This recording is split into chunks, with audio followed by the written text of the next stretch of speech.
এই তাম পৃথিবীর জমিনে মানুষগুলোকে পাঠানোর পূর্বে আমার আপনার রূহগুলো আল্লাহ তাআলাকে সুন্দর করে বানাইয়া এই রূহগুলো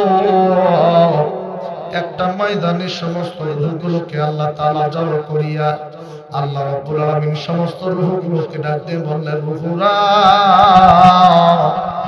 আমি আল্লাহ পাক বড় আদর কইরা মায়া করিয়া, আমি আল্লাহ বড় ভালোবাসিয়া মহব্বত করিয়া তোমাদেরকে তোমাদের রূহগুলোকে আমি আল্লাহ রাব্বুল আলামিন তৈরি করেছি।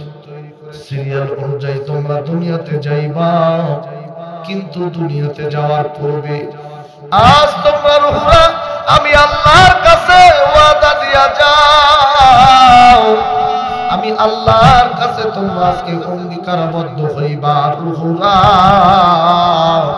দুনিয়াতে যাওয়ার পরে তোমরা কার ইবাদত করবা, কার দাসত্ব গোলামি করবা, কাকে তোমরা রব বলে মানবা, কাকে স্রষ্টা বলে মানবা, আমি আল্লাহর কাছে আজকে তোমরা ওয়াদা দিবা, অঙ্গীকারবদ্ধ হইবা। ওয়াযকুরু নি'মাতাল্লাহি আলাইকুম ওয়া মিসাকাহুল্লাযী ওয়াসাকাকুম বি إذ قلتم سمعنا وأطعنا واتقوا الله إن الله عليم بذات الصدور।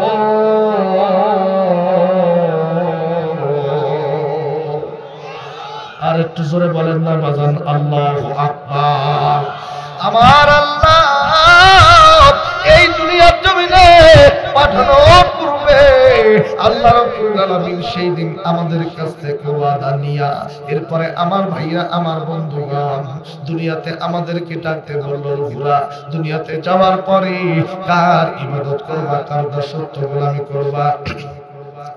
আমরা রূহরা সেই দিন বলেছিলাম, আল্লাহ আমরা আজকে ওয়াদা দিচ্ছি, আল্লাহ দুনিয়াতে যাওয়ার পরে আমরা কারো ইবাদত দাসত্ব করব না, আল্লাহ একমাত্র কেবলমাত্র আপনাকে রব বলে মানব, স্রষ্টা বলে মানব। এরপরে দাসত্ব করব এবং গোলামি করব, ইবাদত করব একমাত্র কেবলমাত্র কার। আরো জোরে জোরে জবানটা খুলে বলেন না বাজান, কার। আমার ভাইরা বন্ধু, আল্লাহ রাব্বুল আলামিন আমাদের কাছ থেকে এরকম ওয়াদা নিয়া সর্বপ্রথম বাবা আদম আলাইহিস সালাতু ওয়াস সালামকে দুনিয়ার জমিনে পাঠিয়ে দিল। আদম এবং হাওয়ার মধ্য দিয়া तमाम পৃথিবীর জমিনে আমার ভাইরা অসংখ্য মানব মণ্ডলী দুনিয়াতে তৈরি হয়ে গেল। এই মানবগুলো যখন তৈরি হয়ে গেল, আমার আল্লাহ এই মানুষগুলো যেন আমার আল্লাহ রাব্বুল আলামিনকে যেন ভুলে না যায়, আবার আল্লাহকে রাব্বুল আলামিনকে ওয়াদা দেওয়ার কথা যেন তারা ভুলে না যায়। এই জন্য আমার আল্লাহ এই মানুষগুলোর অঙ্গীকার ঠিক রাখার জন্য, ঠিক করার জন্য, অঙ্গীকার পূর্ণ করার জন্য আমার আল্লাহ বান্দা বান্দীদেরকে ডাক দিয়ে বলেন, ইয়া আইয়ুহাল্লাযীনা আমানু আউফু বিল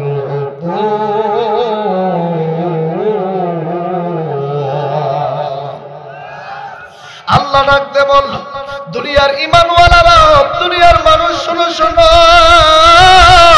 আমি আল্লাহকে যে অঙ্গীকার দিছো এই অঙ্গীকার তোমরা পূর্ণ করো গো, এই অঙ্গীকার তোমরা পূর্ণ করো, ওয়াদা তোমরা ভঙ্গ করিও না।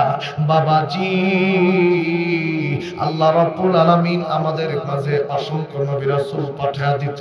এই নবী রাসূলরা দুনিয়াতে আসার কারণ হলো, উদ্দেশ্য হলো আমরা যাতে আল্লাহকে ভুলে না যাই, আমরা যাতে জাহান্নামের দিকে চলে না যাই, আমরা যাতে আল্লাহকে দেওয়া ওয়াদার কথা যেন ভুলে না যাই। এই জন্য আমার আল্লাহ অসংখ্য নবী রাসূল, অসংখ্য পয়গম্বরদের দুনিয়ার জমিনে পাঠিয়ে দিয়েছে। এমন কোন উম্মাহ ছিল না, এমন কোন জাতি ছিল না, এমন কোন গোত্র ছিল না যেই সময় আমার আল্লাহ রাব্বুল আলামিন দুনিয়াতে নবী রাসূল পাঠান নাই। আমার আল্লাহ বলেন, ওয়া ইম মিন উম্মাতিন ইল্লা লানা ফিহা নাযীর।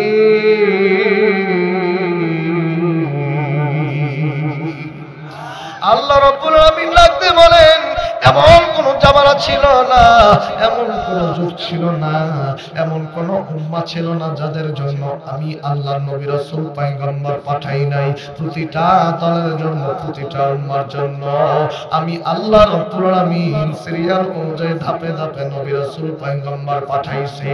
আর বন্ধু,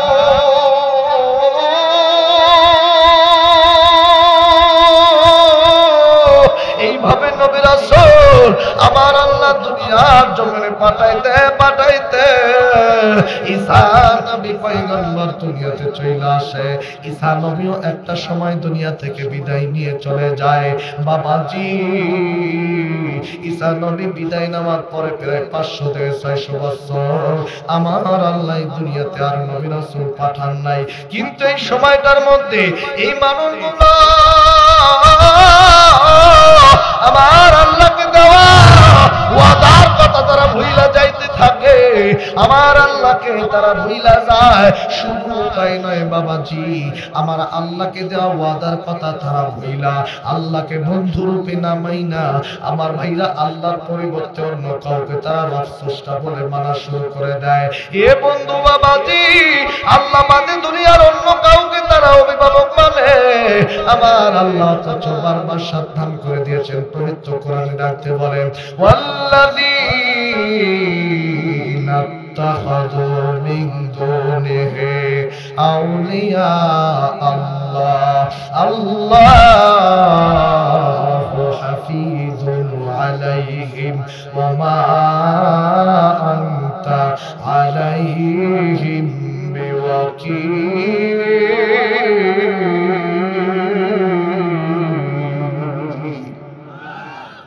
আমার আল্লাহ পাক ডাকতে বলে, আমি আল্লাহকে যারা অভিভাবক বলা বাদ দিয়া দুনিয়ার নানান কিছুকে যারা অভিভাবক বলে মানবে, স্রষ্টা বলে মানবে, আল্লাহ তাদের প্রতি কঠোর নজরদারি দিয়া কঠোরভাবে তাদের দিকে হুঁশিয়ার আল্লাহ পাক করে দিয়া বলেন, তাদের জন্য কোনো তত্ত্বাবধায়ক থাকবে না, তাদের জন্য কোনো সাহায্যকারী থাকবে না। এ বন্ধু বাবাজি, অথচ এই মানুষগুলো যদি ঈমান আনতো, আল্লাহর প্রতি যদি বিশ্বাস রাখতো গো, আমার আল্লাহ তাদের জন্য ডাকতে বলল, আল্লাহু ওয়ালিউল্লাযীনা আমানু ইউখরিজুহুম মিনাজ যুলুমাতি ইলান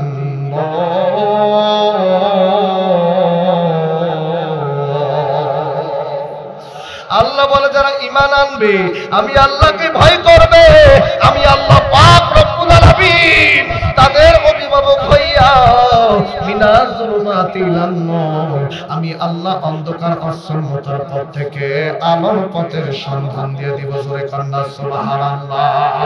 আমার ভাইরা, আমার বন্ধুগণ, আল্লাহ রাব্বুল আলামিন যখন সেই সময় এই মানুষগুলো নবীবিহীন সমাজের মধ্যে থাকতে থাকতে এই মানুষগুলো আমার আল্লাহ রাব্বুল আলামিনকে ভুলিয়া কেউ বাবা জান চন্দ্রের পূজা করা শুরু করে দেয়, কেউ বাবা জান তারার পূজা, কেউ বাবা জান চন্দ্রের পূজা, চাঁদের পূজা, কেউ বা আবার গাছের পূজা, কেউ বা মাছের পূজা, কেউ বা আবার বিভিন্ন নদ নদী খাল বিল সাগর পাহাড় পর্বতের পূজা, কেউ বা বাজান অগ্নি পূজা, কেউ বা বাজান সর্প পূজা, কেউ বা আবার মানব, কেউ বা আবার দানব, কেউ বা আবার মাটির পূজা, কেউ বা আবার মাটির তৈরি নানান রকম দেবদেবীর পূজা করিয়া এই মানুষগুলো একটা পর্যায়ে আমার আল্লাহ রাব্বুল আলামিনকে ভুলে যায়। নবীওয়ালা মানুষগুলো নবীকে ভুলে যায়, দিনের পথের মানুষগুলো দিন থেকে দূরে সরে যায়, আল্লাহওয়ালা মানুষগুলো আল্লাহকে ভুলে যায়, আলোর পথের মানুষগুলো অন্ধকার আচ্ছন্নর পথে চলে যায়। আমার ভাইরা বন্ধুরি, আমার আল্লাহ এই মানুষগুলোকে সভ্য বানাবার জন্য, অন্ধকার আচ্ছন্ন পথের মানুষগুলোকে সভ্য বানাবার জন্য, আলোর পথের সন্ধান দেওয়ার জন্য, আল্লাহ ভোলা মানুষগুলোকে আল্লাহ ওয়ালা করার জন্য, নবী ভোলা মানুষগুলোকে নবীওয়ালা করার জন্য আমার আল্লাহ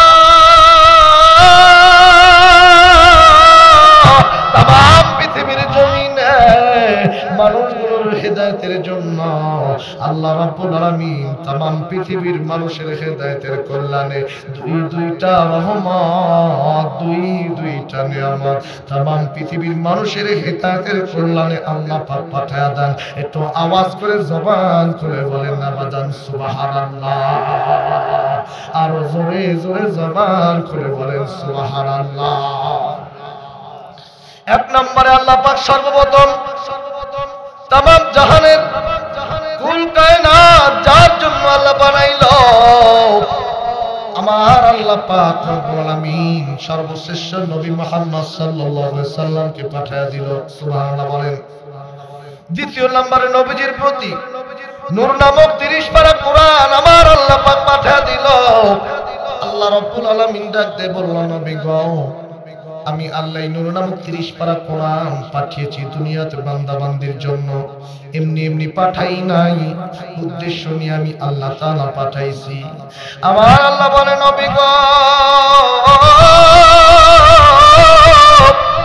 এই দুনিয়াতে যারা অন্ধকার আচ্ছন্নর পথে চলে গেছে, যারা দুনিয়াতে আলোর সন্ধান যারা খুঁজে পাচ্ছে না, আমি আল্লাহ রাব্বুল আলামিন আলোর পথের সন্ধান দেওয়ার জন্য নূর নামক 30 পারা কোরআন পাঠাইছি। কিতাবুন আনজালনাহু ইলাইকা লিতুখরিজান নাসা মিনাজ-যুলুমাতি ইলান নূর।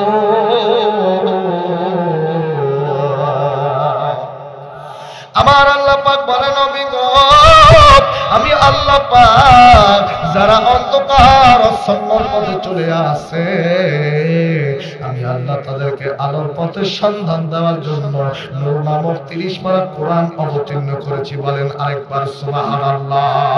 আমার আল্লাহ বলেন নবী গো এটা এমন একটি কিতাব, এমন একটি কোরআন যেই কোরআনের মধ্যে কোনো ভুল নাই, যেই কোরআনের মধ্যে কোনো সন্দেহ নাই, এমন কোনো বিষয় নাই আমি আল্লাহ যেই কোরআনে দেই নাই বাদ রাখছি। এ বন্ধু বাবাজি এবার আপনারা বলেন তো দেখি এমন কোনো বিষয় নাই যা আমার আল্লাহ পাক কোরআনে দেন নাই। একদম মাথা থেকে পা পর্যন্ত, যা দুনিয়ার আসমান থেকে জমিন পর্যন্ত যা কিছু আছে, যা কিছু থাকার, যা কিছু থাকবে আমার আল্লাহ সব কিছু পবিত্র কোরআনে দিয়েছে কি দেন নাই? আর একটু জোরে বলেন। সবকিছু কোরআনে আছে। এখন এই কোরআন দিয়া বন্ধু আপনি যদি আপনার ব্যক্তিগত জীবন পরিচালনা করেন, আপনার জীবন পরিবর্তন করে দেবেন কে? আপনি যদি আপনার পরিবার চালান, আপনার পরিবারের পরিবর্তন করবে। আপনি যদি আপনার সমাজ চালান, সমাজের পরিবর্তন চলে আসবে। আপনি যদি আমার ভাইরা বন্ধুরি আপনি যদি বাজান রাষ্ট্র চালান, রাষ্ট্রের পরিবর্তন চলে আসবে। এবার বলেন কোরআন প্রতিটি জায়গায় মানার দরকার আছে না নাই? আওয়াজ করে বলেন আছে না নাই? প্রতিটা জায়গায় কোরআন মানার দরকার আছে না নাই? অথচ বড় দুঃখ লাগে, বড় কষ্ট লাগে আজকে কোরআন আমরা যেভাবে মানার দরকার প্রয়োজন সেভাবে আমরা মানতেছি না। কথা বলেন ঠিক কিনা? যেভাবে কোরআন মানার দরকার সেভাবে আমরা কোরআন মানতেছি না। একটু খেয়াল করেন এই কোরআনটা আমরা মানি কখন? যখন কোনো ব্যক্তি মারা যায়। কথা বলেন ঠিক কিনা? এই কোরআনটা আমরা মানি তখন যখন ঘর উদ্বোধন করার প্রয়োজন হয়, তখন তেলাওয়াত করি। ঠিক কিনা বলেন? কিন্তু কোরআন কি আজও শুধু মৃত মানুষের জন্য আসছে? কোরআন কি দোকান ঘর উদ্বোধন করার জন্য আসছে? না, কোরআন আসছে ব্যক্তিগত জীবন থেকে রাষ্ট্রীয় পর্যায়ে যা আছে সব পরিবর্তন করার জন্য। ঠিক কিনা বলেন? কিন্তু বড় দুঃখ লাগে, বড় কষ্ট লাগে আমরা পবিত্র কিতাব আজকে যেখানে ব্যবহার করার কথা সেখানে নাই। সব আছে বলি, সব কোরআনে আছে বলি, মেনে নেই, মুখ দিয়ে বলি, কিন্তু কাজের বেলায় ঠনঠনা নাই। কথা বলেন ঠিক কিনা? এজন্য সিদ্ধান্ত নিতে হবে আমাদের জীবনের সর্বকাজ সর্বদিক থেকে আমরা কোরআনের সাথে আছে, কোরআন ভালোবাসবো। কথা বলেন ঠিক কিনা? এটা জিকির করেন লা ইলাহা। কথাই বলা যাচ্ছে না ভাই, মাইকেলা ভাই কই? মাইকেলা ভাই কই?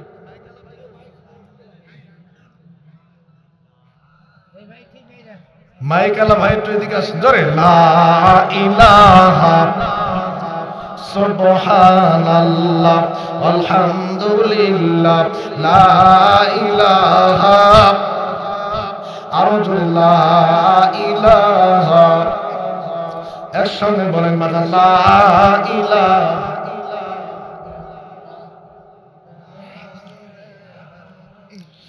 ওরে ফেরাউন বলে আসিয়ারে মুসার কালিমা সারিয়া দে ওরে জীবন দিল শহীদ হলো বলেন জীবন দিল শহীদ হলো তবু মুসার কালিমা সারিল না লা ইলাহা আরো জোরে লা ইলাহা একসঙ্গে লা ইলাহা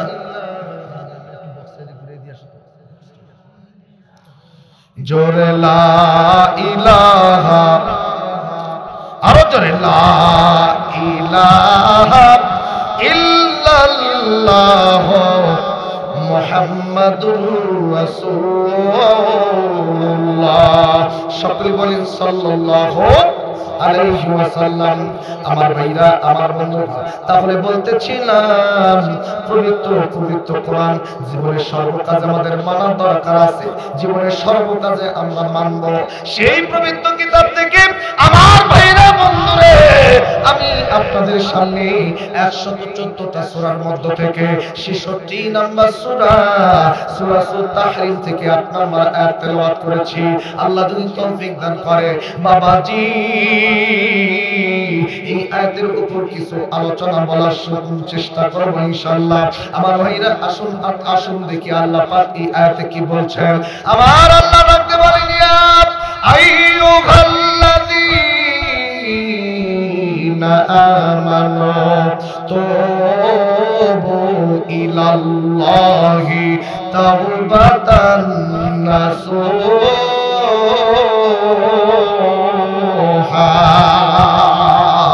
আমার আল্লাহ রাখতে বলে নবী গো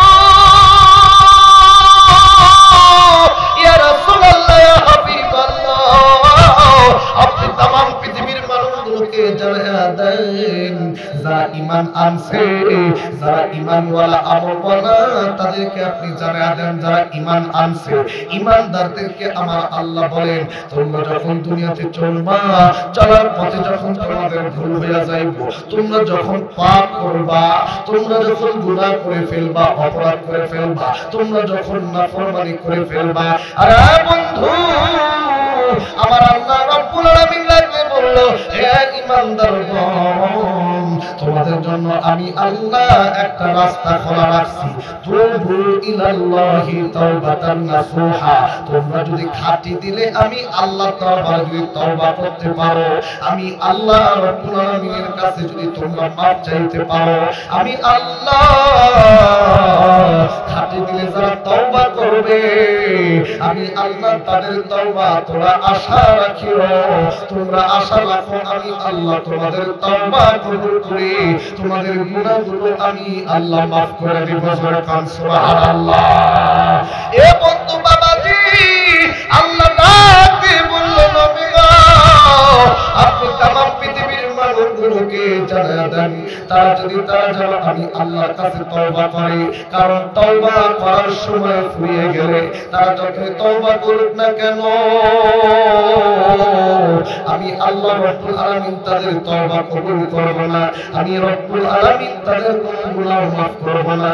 কিন্তু দুনিয়াতে একটা নির্দিষ্ট সময় রয়েছে এই সময়ের মধ্যে তারা maaf চাইব এই সময়ের মধ্যে তারা তওবা করবে কারণ বাবাজি বন্ধু এই দুনিয়ার জমিনে আসার একটা সিরিয়াল আছে কিন্তু দুনিয়া থেকে বিদায় নেওয়ার কোনো সিরিয়াল আরেকটু জোরে বলেন দুনিয়া থেকে বিদায় নেওয়ার কোনো সিরিয়াল নাই।